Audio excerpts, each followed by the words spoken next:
What's up with the one-sided battles? And how come no one ever noticed that? Today, we will talk about the top 10 one-sided battles. First of all, Sanji versus Zoro isn't a real battle. They're just messing around and think we won't notice. At number 10, we have Luffy versus Bellamy. After seeing Bellamy's spring fruit powers, it seemed like beating him would take more effort. But after all the build-up to Bellamy's attack, all it took was one punch from Luffy to knock him out. Luffy didn't even use his devil fruit powers. Bellamy's flashy moves weren't enough to take down Luffy. In ninth place is Zoro versus Pika. Pika hid inside a mountain using his devil fruit powers, but Zoro used his armament Haki to cut the whole mountain into pieces. Tried one last attack, covering his whole body in Haki and charging at Zoro, but Zoro used one quick attack to defeat him with his secret sword technique. Zoro was never in real danger. It felt like he was just annoyed by Pika's hiding. Eighth spot goes to Usopp versus Perona. Because Usopp was already so negative about himself, Perona's powers didn't work on him. When Usopp realized this, he turned the fight in his favor and used his 10-ton hammer to defeat Perona. Seventh place goes to Ace versus Blackbeard. Ace's flame fruit powers were completely stopped by Blackbeard's dark fruit. This made Ace almost powerless against him. Even though Ace knew he probably wouldn't win, he still fought hard, saying he would make Whitebeard king before using his final Flame Emperor attack. Sixth spot is for Kaido versus Luffy. This is one of the most famous battles in the whole series, and one of the most iconic fights in all of anime. Luffy finally unlocked the true power of the Gum Gum fruit, making the battle both exciting to watch and unforgettable. Fifth place goes to Magellan versus Luffy and Blackbeard. Magellan is one of the most overpowered characters in One Piece. His venom fruit allowed him to completely defeat both Luffy and Blackbeard, leaving Blackbeard in pain and Luffy almost dead. The Vice Warden of Impel Down's ability to poison anyone near him, whether they touch him or just breathe his air, made both fighters helpless. They only survived because of a well-timed rescue from Ivankov.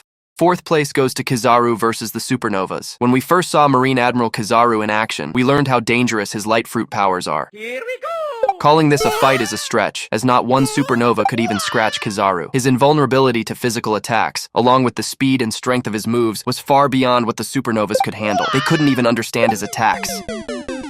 For third place, we have Kuan versus the Straw Hats. When the Straw Hat Pirates went up against Marine Admiral, it was clear how outmatched they were. With his ice fruit powers, any hit that seemed to land on Aokiji would backfire, freezing his opponent. Even in his one-on-one fight with Luffy, Kuan quickly overwhelmed the Straw Hat captain. The crew had no real chance of winning, and were only spared thanks to Kuan's mercy. Second place goes to Zoro versus Mihawk. Mihawk wasn't bothered by Zoro's threats, and used a tiny dagger from his necklace to fight Zoro, who was using the three-sword style. Up until this point, Zoro hadn't been beaten in a fair fight, but against Mihawk, the world's strongest swordsman, Zoro realized how much further he had to go to reach his goal. First place is Shanks versus Kid. When Shanks faced the overconfident Captain Kidd, the battle was very short. Shanks won easily. Using his incredible Conqueror's Haki, Shanks completely overpowered Kidd and his entire crew with just one powerful strike.